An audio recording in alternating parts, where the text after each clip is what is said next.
दिशाहीन अर्थसंकल्प। या राज्याची रचना 1960 ला झाली। आज 64 वर्ष होऊन गेले। 65व्या वर्षामध्ये आपण पदार्पण करतोय। या 65 वर्षामध्ये पहिल्यांदा या राज्यामधला अर्थसंकल्प हा 45,128 कोटी रुपयाच्या तुटीचा आला।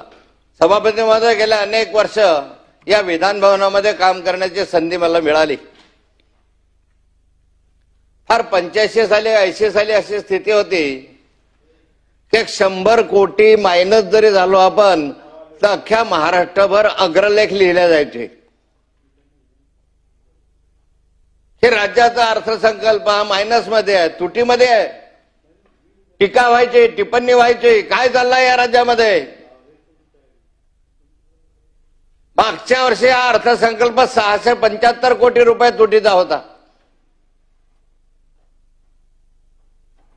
आणि एका वर्षामध्ये 45,000 कोटी रुपयाचा तुटीचा अर्थसंकल्प। या राज्यामध्ये एका बाजूला पाहिलं तर मोठे मोठे रस्ते झाले, रस्त्याची आवश्यकता डेव्हलपमेंटसाठी। मग समृद्धी मार्ग असेल, शक्तीपीठ मार्ग असेल, नागपूर रत्नागिरी मार्ग असेल, बंगलोर हायवे असेल, हैदराबाद हायवे असेल, दिल्ली हायवे असेल, रस्त्यांची गरज आहे, नाकारता येत नाही। पण या रस्त्यांसाठी जो पैसा दिला जातो, जो जमिनी संपादन केल्या जातात, किती शेतकऱ्यांच्या जमिनी आता तुम्ही संपादन करणार आहात। हजारो एकर शेती या रस्त्यांच्या कामासाठी तुम्ही घेतात। शेतकरी ते द्यायलाही तयार असतात, कधी नाखुशही असतात।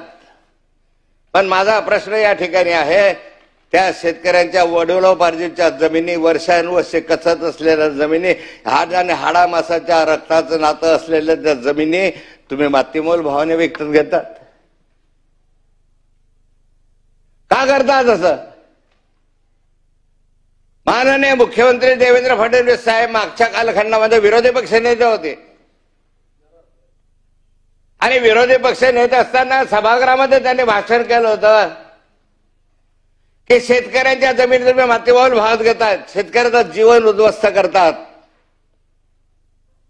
जो 2013ला कायदा आला, लाल कायदा, land acquisition and requisition act, भूसंपादनाचा, त्या कायद्यानुसार शेतकऱ्यांना काहीतरी न्याय मिळत होता। एक 4.5 पट रेडी रेकनरच्या किंवा बाजार मूल्याच्या किंमतीनं त्याला पैसे मिळत होते। देवेंद्र फडणवीस साहेबांनी त्या कालखंडामध्ये सरकारच्या हे निदर्शनास आणून दिलं होतं की बाबा रे, हा कायदा तुम्ही रद्द का केला? उद्धवजींना विचारत होते प्रश्न। उद्धवजींच्या कालखंडामध्ये निम्म्यावर किमती आणल्या। त्या कालखंडामध्ये 4.5 पटीनं रक्कम मिळत होती सरकारला जमिनी द्यायला। कधी कधी शेतकरी स्वतःहून तयार व्हायचा की हो मला पैसा मिळतोय, 10 लाखाच्या ऐवजी 50 लाख माझ्या पदरामध्ये जर जमिनीची किंमत मिळत असेल तर कधी कधी स्वतःहून शेतकरी त्या ठिकाणी समोर येत होता। पण आता काय केलं? 10 लाखावर 20 लाख रुपये देतात। कशासाठी त्या शेतकऱ्यांना? माझा प्रश्न नव्हता, हा माननीय देवेंद्रजींचा प्रश्न होता। मी आज त्यांना विचारतोय की तुम्ही राज्याचे मुख्यमंत्री आहात,